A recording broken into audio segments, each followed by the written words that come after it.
Hello everyone, I am very glad that you're joining this story. Subscribe, like and comment. Enjoy the story, smile more often. The first spring after Walter died, I spent nearly every morning in the garden with my hands in the dirt and the sun warming the back of my neck like a gentle reminder that life, even in its cruelest seasons, still insisted on pushing forward. That garden wasn't just a patch of tulips and rose bushes. I planted memory in those flower beds. Every seed I pressed into the soil was another reason to get out of bed, another excuse not to let the grief chew me up and spit me out like a used napkin. I planted dahlias because they were his favorite, bright red ones that stood tall like they had something to prove. I planted marigolds for my mother, who once told me they kept bad spirits away, and I lined the fence with lavender so the whole yard would smell like peace when the wind blew just right. For 2 years, that garden gave me something no person could purpose. It gave me roots when I felt like I might float away. I didn't need company. I didn't need noise. I just needed my flowers, my tea, and my silence. Then the Carters moved in. At first, I thought they'd be a nice change of pace. Young family, 3 boys, friendly waves from the driveway, and a wife who smiled too much for someone who never asked my name. They didn't bring casseroles or ask about the neighborhood, but I didn't mind. I wasn't looking for new friends. I just wanted them to keep their noise and their mess on their side of the property line. But kids don't care about property lines, do they? It started small. A few trampled daisies near the edge of the fence. I assumed it was a rabbit or maybe a stray cat that wandered too close. Then I found the side gate unlatched one morning and a crushed patch of daffodils right where the garden path started. Still, I let it go. I chalked it up to wind or maybe a meter reader, even though no one ever reads those damn meters anymore. But the third time, there was no mistaking it. Full-size boot prints ran straight through my flower beds like some little monster had been sprinting a lap around the yard. And this time, the gate wasn't just open, it was off the hinge. I walked next door with a polite smile and knocked on the Carter's front door like a civilized person. I didn't yell. I didn't accuse. I calmly explained what I'd seen and asked if maybe the boys could steer clear of my garden, since some of the flowers were delicate and took months to grow. Eric Carter, the dad, didn't even pretend to care. He laughed like I had just told him a joke and said, "Ah, boys will be boys, right?" Like that was supposed to excuse the damage. Lindsay, the mom, chimed in with some fake sweet comment about how kids just need room to roam, and maybe I should try being more understanding, since I was alone with all that time on my hands. I smiled again, nodded, and walked away before I said something I couldn't take back. That was a month ago. Since then, I've replanted the beds twice, fixed the gate 3 times, and started sleeping with one ear open just in case I caught them in the act. I tried installing a solar light and a motion detector. The light was stolen. The detector was smashed. I reported it to the HOA president, but he's Eric's golf buddy and told me to take it easy, Helen. They're just kids. They always say that, don't they? They're just kids. Let it go. You're overreacting.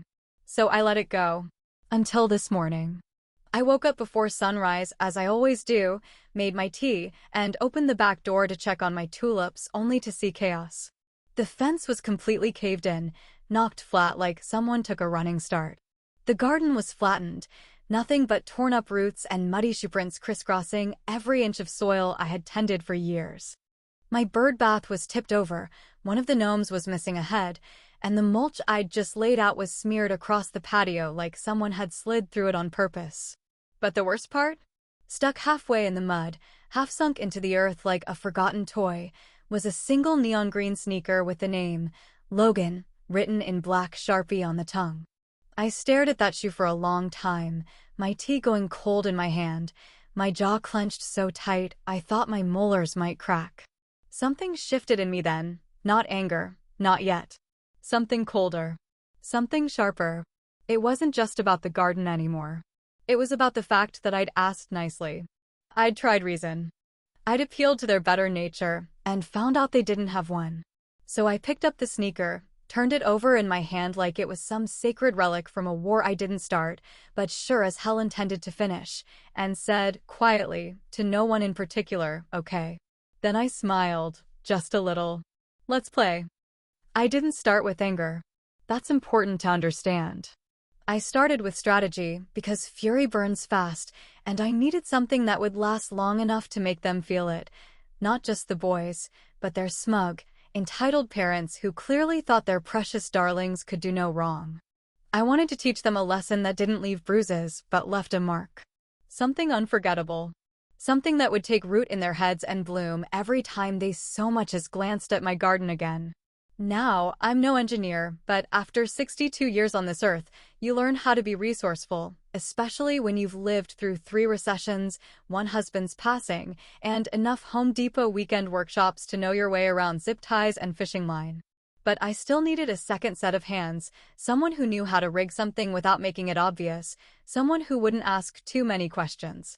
That someone turned out to be Jim from across the street, a Vietnam vet with a bad back, a steel toolbox, and a reputation for grumbling about everything but still showing up when it mattered. Jim took one look at the crushed flower beds and said, "Those little hellions did this?" I nodded. He spat into the dirt like he was sealing a pact. "All right, let's make M piss their pants." The plan came together over the next 3 days. First, we installed a cheap but reliable motion sensor cam hidden in the old birdhouse, facing the back fence where the boys always snuck in. I bought a biodegradable powder that glowed under UV light, the kind park rangers used to track animals. Jim helped me dust it across the main path, so anyone who walked through it would unknowingly leave bright, glowing footprints for the next 48 hours. No more guessing who was in my garden. I'd have proof glowing from their sneakers all the way to their mother's new white rug. Then came the fun part. We built a decoy garden, just off the side path, bright with fresh soil and fake tulips sticking up like bait in a cartoon trap.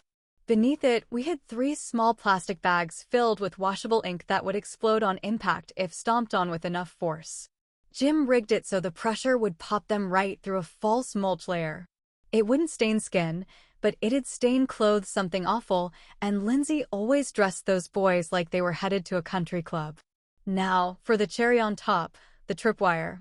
We used 3 nails, some fishing line, and a sprinkler mechanism that Jim retrofitted to release water balloons filled with the worst concoction I've ever had the displeasure of smelling, skunk scent mixed with vinegar and a little expired milk. I filled 6 balloons, set them in the mechanism, and camouflaged the whole thing under a repurposed flower bed. One tug on the wire, and splat, they'd be marked like bandits in an old cartoon, and their parents would have a cleanup job that no garden hose could fix. And finally, I added a personal touch, something that felt a little petty, but I didn't care. I scattered 20 gummy bears in a neat little trail just inside the fence line. Mason, the youngest one, had a weakness for candy, and I'd seen him chewing a fistful every time his mother dropped him off at the corner park. I figured it'd lure him straight into the trap like a raccoon into a donut box. The next morning, only 11 gummy bears were left, which means 5 of them had definitely been eaten. I know, the math's wrong, but that's what happens when you don't write things down right away. Still, the important thing was this: they were back. The bait had worked, and that meant it was just a matter of time. That night, I stayed up late with a cup of weak coffee and my robe tied tight around me, watching the monitor connected to the motion cam. It was peaceful at first. Too peaceful. No dogs barking. No wind. Just me and the blinking red light waiting to catch them mid-sprint. Then, at exactly 1:47 a.m., the sensor flared to life. I leaned in close, heart pounding like I was 25 again and hiding in the closet with a bottle of rum during a blackout party. The screen lit up with movement, 3 shadows vaulting over the fence like little gremlins with no bedtime. I could see the shape of Mason in the back, trailing behind, reaching for something shiny on the ground. A gummy bear. Of course. Then it happened. Logan triggered the tripwire. And suddenly, there was nothing but screaming. There are moments in life when all the frustration, all the swallowing of your own pride, all the times you bit your tongue instead of biting back, finally coagulate into something sweet and viciously satisfying, and for me, that moment arrived at exactly 1:48 a.m., 31 seconds after my garden security camera lit up like a Christmas tree and captured Logan Carter's face mid-sprint, eyes wide and mouth open like he'd just realized that, for once in his life, he wasn't in control of the situation. He was about to step directly into a very carefully orchestrated pile of consequences, and I don't think I've ever watched anything quite as poetic. The first balloon burst directly over his shoulder, releasing a splash of homemade skunk juice that had been aging for 3 days in an old Gatorade bottle, and I swear to God I could almost smell it through the screen. His younger brother Chase wasn't so lucky. He stepped too far into the mulch patch and hit a slick patch of dish soap mixed with powdered gelatin that Jim swore would make even a raccoon lose traction. Chase's legs went up, his back went down, and his scream echoed clear enough for me to hear it from the other side of my closed back door. And then came Mason, tiny, candy-obsessed Mason, who froze the moment the chaos erupted and promptly began crying like a siren, one hand still clutching a half-eaten gummy bear, the other clutching a handful of soil. He tried to run back the way he came, but tripped over the edge of the fake flower bed, landed headfirst into my plastic flamingo, and went tumbling into the grass like a pint-sized bowling ball. But it was Logan, oh, Logan, who gave me the grand finale. Covered in black ink that exploded from one of the pressure bags we buried under a shallow pile of wood chips, he turned to run and slammed straight into one of my cement lawn gnomes so hard it spun sideways and cracked at the base. The camera caught the impact, the flailing arms, and the loud, undignified UGHH sound that only preteens make when they think they've been shot, but really just had the wind knocked out of them. By the time Jim came over 20 minutes later, dressed in slippers and a bathrobe with a mug of lukewarm instant coffee in his hand, I already had the footage uploaded to a flash drive and set to music. We watched it 3 times in a row on my living room TV. The third time, I added slow motion and a caption that read, "Respect your elders, kids." We were still laughing when the doorbell rang at 8:03 a.m. on the dot. Now, let me just say this. I expected them to come eventually, but I wasn't quite prepared for the full volume of parental outrage that showed up on my front step. Eric was red in the face and breathing like he'd just run a mile uphill in winter boots, while Lindsay stood behind him holding a pair of blackened sneakers in one hand and a bottle of Febreze in the other like they were weapons of war. Mason was in the back seat of their SUV screaming bloody murder, and the stench coming from that vehicle was enough to make my eyes water from halfway across the porch. "You think this is funny?" Eric shouted before I even had a chance to open the screen door fully. "You ambushed our kids. You set traps like this is some damn Rambo movie. You traumatized Mason." Lindsay shrieked, waving the sneakers in my face like I had personally set them on fire. I blinked, gave them both a blank stare for a few seconds, then stepped aside and gestured toward the living room. "Come in," I said sweetly. "I think you'll want to see what your angels were up to before they got traumatized." They hesitated, but curiosity and ego always win out in people like that, so in they went, stomping through my foyer and practically vibrating with righteous rage. I pressed play on the video. The room went silent. Logan, smeared in black ink. Chase, flat on his back, flailing in soap-slick mulch. Mason, candy in hand, howling over a bent flamingo. The slow-motion gnome collision. The sound of screaming. All of it in full color from 3 different angles. Eric's jaw twitched. Lindsay blinked like she was watching a horror film that somehow had her kid in the starring role. They said nothing until the end, and then Eric turned toward me, puffed up his chest, and tried one last swing of the hammer. "We're calling the police," he said through clenched teeth. "You went too far. This is illegal." I didn't even flinch. Instead, I smiled, walked over to the coffee table, picked up the neatly stacked folder I'd prepared in advance, and handed it to him with both hands. "Oh, that's great," I said with a grin that probably made me look just a little bit feral. "I've already spoken to Officer Reyes." And just like that, the fight in their faces started to fizzle. It didn't take long after I dropped Officer Reyes's name for the air in the room to turn cold and heavy, like all the bluster and false outrage the Carters had come in swinging with just got caught in their throats and turned to dust. Eric blinked a few times, that red blotchy anger slowly draining from his cheeks and being replaced with the gray tint of someone who's starting to realize they've stepped into a conversation they were wildly unprepared for. Lindsay, for her part, just stood there stiff as a lawn flamingo, clutching that pair of ruined sneakers like a life preserver she wasn't sure how to use anymore. I didn't have to wait long for the knock at the door. Officer Reyes showed up exactly when he said he would, 3:30 in the afternoon on the dot, not a minute early or late, because he was that kind of man. The type who didn't say much unless it mattered, the type who could walk into a room and shift the dynamic just by standing there in a neatly pressed uniform and looking everyone in the eye for a beat longer than was strictly comfortable. He'd been by before, once or twice, when I first started calling in the property damage reports, back when the boys were just accidentally veering into my yard during their little sidewalk races. He listened back then. He took notes. And apparently, he kept them.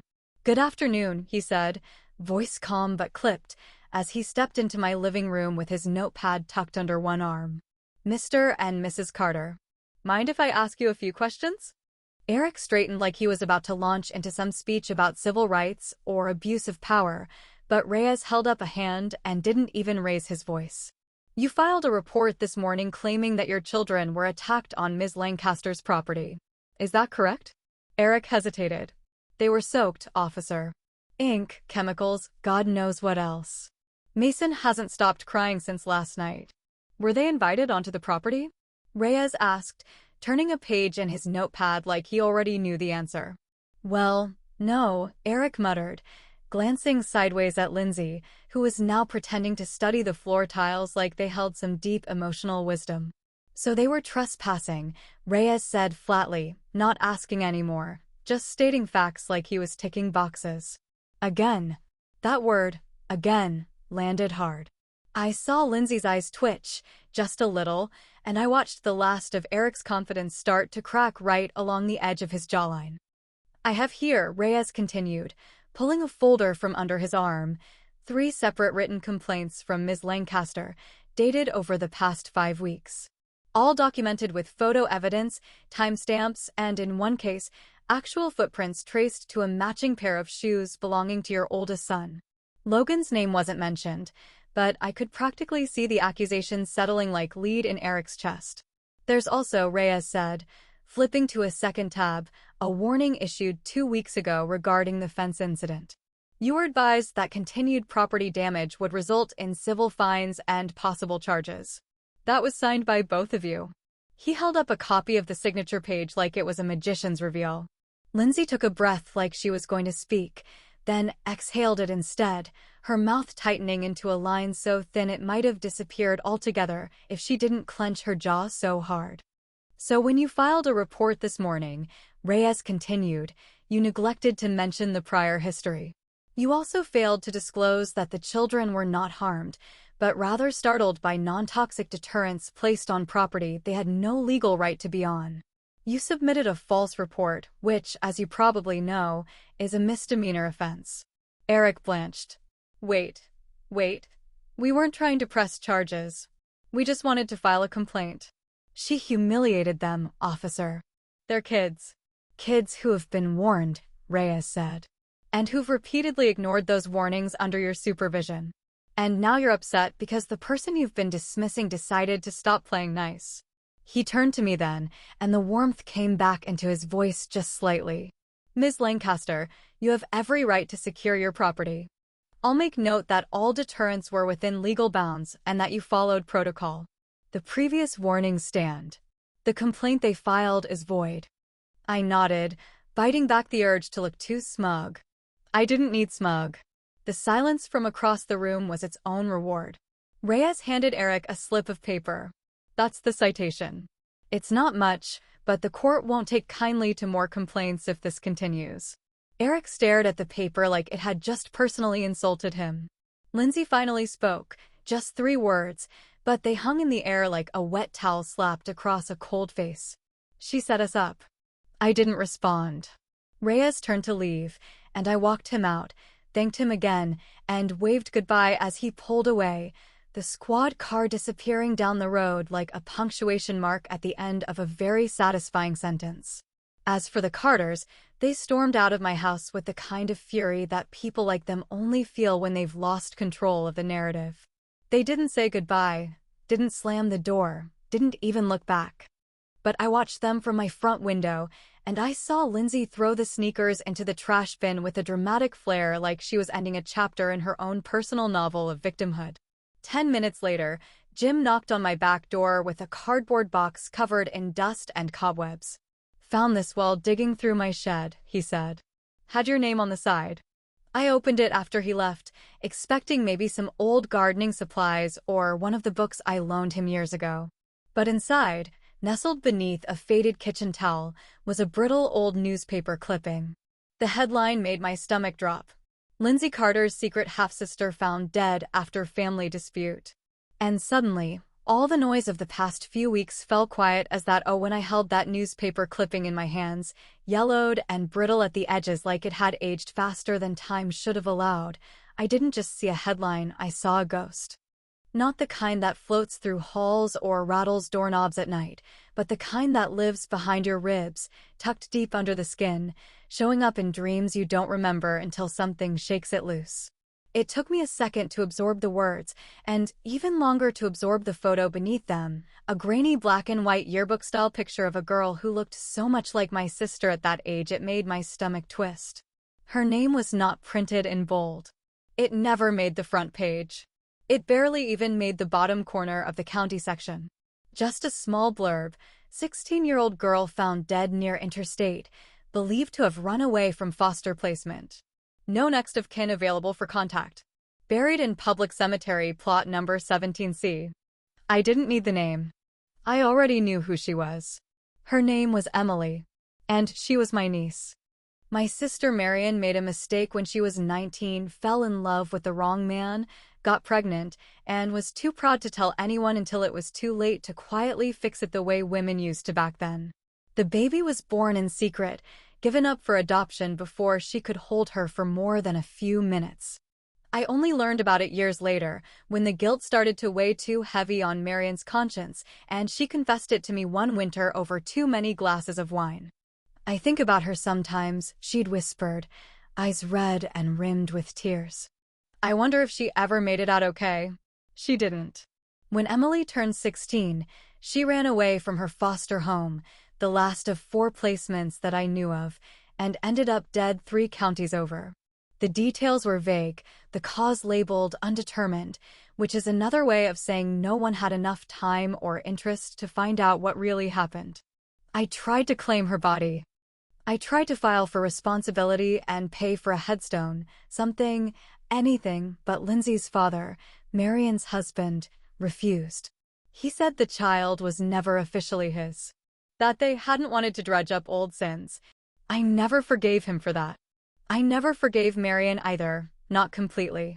And then time did what it always does. It covered the pain in layers, buried it under years of work and routines and holidays spent pretending everyone at the table hadn't lost something. I boxed up the clipping, tucked it in the back of a drawer, and told myself it was better not to poke old wounds. Until Lindsay moved in next door. Until her boys trampled through my garden like the world owed them nothing but freedom and forgiveness.